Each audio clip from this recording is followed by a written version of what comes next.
इंदौर में श्री राजपूत करनी सेना की राष्ट्रीय अध्यक्ष एक दिनी दौरे पर सबसे स्वच्छ शहर पहुंचे। इस मौके पर तमाम कार्यकर्ताओं द्वारा गर्मजोशी से स्वागत किया गया, तो वहीं देश के कई मुद्दों पर चर्चा के साथ आगामी कार्यकारिणी गठित होने तक मंजित कीर्तिराज मितावल को प्रदेश अध्यक्ष की कमान सौंपी। दरअसल श्री राजपूत करनी सेना में चल रही राजनीतिक उठापटक के बीच करनी सेना के राष्ट्रीय अध्यक्ष महिपाल सिंह मकराना अपने एक दिवसीय दौरे पर इंदौर पहुंचे। यहाँ उन्होंने मीडिया से चर्चा के दौरान कई मुद्दों पर चर्चा के साथ नई कार्यकारिणी की घोषणा तक के लिए मंजित कीर्तिराज मितावल को प्रदेश अध्यक्ष के रूप में नियुक्त किया गया। चर्चा के दौरान उन्होंने कहा कि श्री राजपूत करनी सेना प्रदेश के संपूर्ण मुद्दों में समाहित है, चाहे वह आरक्षण का मुद्दा हो या फिर धर्म विरोधी गतिविधियों का। हमेशा से राजपूत करनी सेना इसका विरोध करती नजर आई है। आरक्षण को लेकर अन्य प्रदेशों में बिल पास कराकर आयोग बनाने की आवश्यकता है, ताकि स्वर्ण जाति को भी इसका लाभ मिल सके।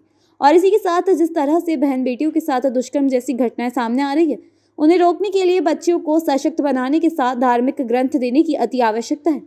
दिल्ली में जिस तरह से श्रद्धा के साथ 36 टुकड़ों का मुद्दा गरमा रहा है, तो इस पर उनका कहना था कि आफ्ताब जैसे लोगों के कई टुकड़े होना चाहिए, लेकिन उससे पहले हमारी बहन बेटियों को इन आफ्ताब जैसे लोगों से जागरूक होने की आवश्यकता है। उन्हें हमें समाज की मूलधाराओं को सिखाने की आवश्यकता है। इन तमाम मुद्दों पर उन्होंने मीडिया से चर्चा की। नहीं है तो अपने पास के पंडित जी को आप संपर्क करिए, उनको अपने वेद पुराण शास्त्रों का ज्ञान दिलवाइए, नहीं तो ये 36, 35, 50 टुकड़े होते रहेंगे, रुकेंगे नहीं। क्योंकि अपनी महिलाएं जा रही है, वो कहीं ना कहीं बरगला रहे हैं नामों से, तो अपनी बच्चियों की भी गलती है कि अपने घरों में वो व्यवस्थाएं नहीं है। तो कोई मुस्लिम महिला के तो टुकड़े नहीं कर रहा है, क्योंकि वो अपने धर्म के प्रति कट्टर है। उनको सिखाया जाता है कि आपका धर्म क्या कहता है। आपके बच्चे धर्म के प्रति नहीं, धर्म के बारे में जानकारी नहीं है। आजकल ज़्यादातर बच्चों को भगवान राम, भगवान विष्णु, भगवान इनकी हनुमान जी की आरती तक नहीं आती है।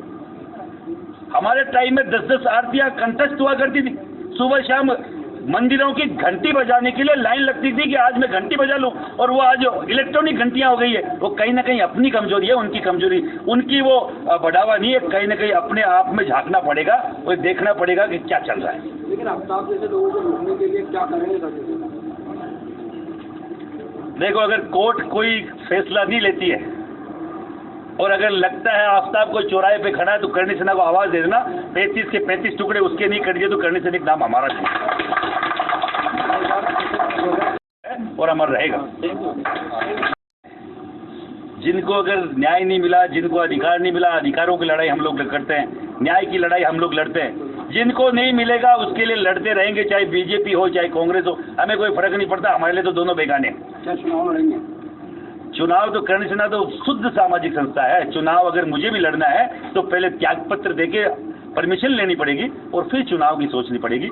ऐसा नहीं है। और चुनाव लड़ना, मैं तो बोलता हूँ राजपूत को घास भी चुनाव ही लड़ना चाहिए। राजपूत तो हजारों साल से राजनीति करता है, पर राजपूत वही चुनाव लड़कर आगे राजपूत समाज का भला कर सकता है जो सामाजिक फील्ड का हो, जिससे समाज के लिए काम कर रखा हो। जो आया ही राजनीति करने तो वो तो आपको बेचेगा, वो समाज का सौदा करेगा।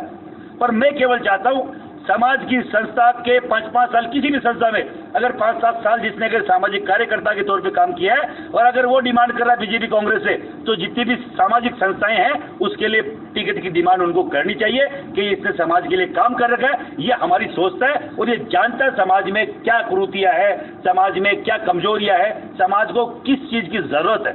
हमें जरूरत है हजारों चीजों की है, पर जो पॉलिटिकल लोग हैं, जो अच्छे धनाढ़ लोग हैं, उनको मालूम ही नहीं कि निम्न तबके का राजपूत गरीब है, उसको केवल बना बोल के, ठाकुर साहब बोल के प्रताड़ित किया जा रहा है, जबकि उसकी गलती थोड़ी। गरीबी कोई समाज पूछ के थोड़ी आती है कि मैं राजपूत के घर में नहीं जाऊंगी, गरीबी हुए तो बहुत धना दें। 99% राजपूत आज भी नीचे की स्तर पे है, 1% है जो राजा महाराजा है। 565 रियासतें तो थी, कितने 565? अगर 12 करोड़ में से 15 करोड़ में से 565 निकाल लोगे तो मैं तो 1% भी ज्यादा बता रहा हूँ आपको। 99% तो आम व्यक्ति है राजपूत समाज के लोग, उनको प्रताड़ित किया जाता है। आप लोग रजवाड़े रहे हैं, आप लोग रियासतदार रहे हैं, और कई सारी चीजें, वो एक नाम लिया जाता है हमारे राष्ट्र नहीं है तो अपने पास के पंडित जी को आप संपर्क करिए, उनको अपने वेद पुराण शास्त्रों का ज्ञान दिलवाइए, नहीं तो ये 36, 35, 50 टुकड़े होते रहेंगे, रुकेंगे नहीं। क्योंकि अपनी महिलाएं जा रही है, वो कहीं ना कहीं बरगला रहे हैं नामों से, तो अपनी बच्चियों की भी गलती है कि अपने घरों में वो व्यवस्थाएं नहीं है। तो कोई मुस्लिम महिला के तो टुकड़े नहीं कर रहा है। क्योंकि वो अपने धर्म के प्रति कट्टर है। उनको सिखाया जाता है कि आपका धर्म क्या कहता है। आपके बच्चे धर्म के प्रति नहीं, धर्म के बारे में जानकारी नहीं है। आजकल ज़्यादातर बच्चों को भगवान राम, भगवान विष्णु, भगवान इनकी हनुमान जी की आरती तक नहीं आती है। हमारे टाइम में 10-10 आरतियाँ कंठस्थ हुआ करती थी। सुबह शाम मंदिरों की घंटी बजाने के लिए लाइन लगती थी कि आज मैं घंटी बजा लूं, और वो आज इलेक्ट्रॉनिक घंटियां हो गई है। वो कहीं ना कहीं अपनी कमजोरी है, उनकी कमजोरी, उनकी वो बढ़ावा नहीं है। कहीं ना कहीं अपने आप में झांकना पड़ेगा और देखना पड़ेगा कि क्या चल रहा है। लेकिन आफ्ताब जैसे लोगों को रोकने के लिए क्या करेंगे सर? देखो, अगर कोर्ट कोई फैसला नहीं लेती है और अगर लगता है आफ्ताब को चौराहे पे खड़ा है तो करणी सेना को आवाज दे देना, 35 के 35 टुकड़े उसके नहीं कर दिए तो करणी सेना का नाम हमारा नहीं।